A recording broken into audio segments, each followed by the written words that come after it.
Today is Thursday, May 22nd, 2026, and today is National Vanilla Pudding Day, which might be one of the more unassuming things you'll hear about today.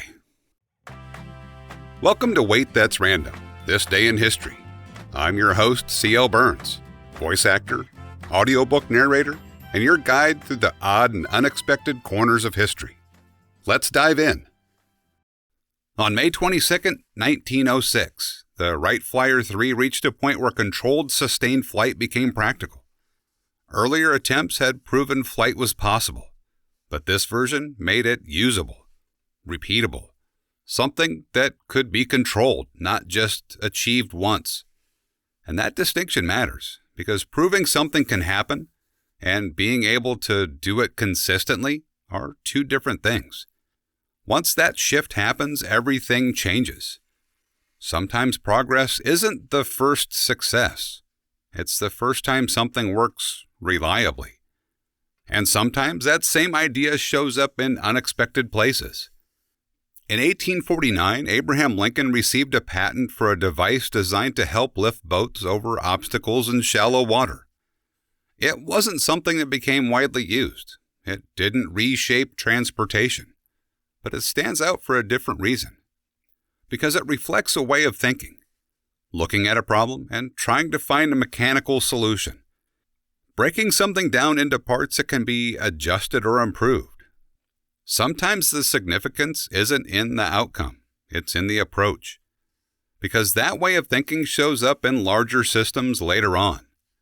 And sometimes the scale of something isn't clear until it happens. On May 22, 1960, a massive earthquake struck Chile. The Valdivia earthquake remains the most powerful ever recorded. Its effects weren't limited to one location. Shockwaves traveled, tsunamis formed, and the impact expanded far beyond the initial event. What's striking is the scale, because this wasn't just something happening in one place. It had measurable effects on the planet itself. A reminder that some events operate on a level that's hard to fully grasp in the moment. Sometimes something seems distant until you realize how far it reaches. And sometimes something small becomes something much larger through imagination. Sir Arthur Conan Doyle was born on May 22, 1859. He's best known for creating Sherlock Holmes. At the time, detective stories existed, but Holmes introduced a more structured approach. Observation, deduction, patterns in behavior and detail.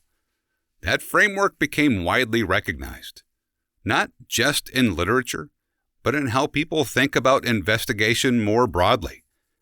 Over time, the character and the method became closely connected.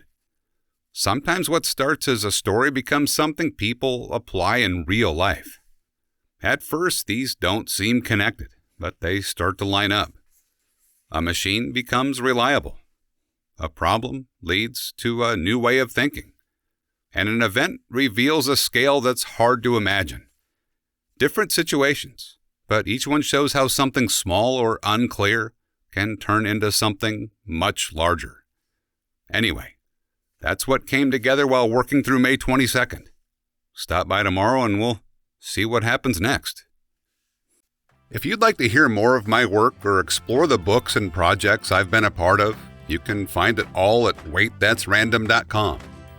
I'm C.L. Burns, and I appreciate you stopping by. I'll see you tomorrow.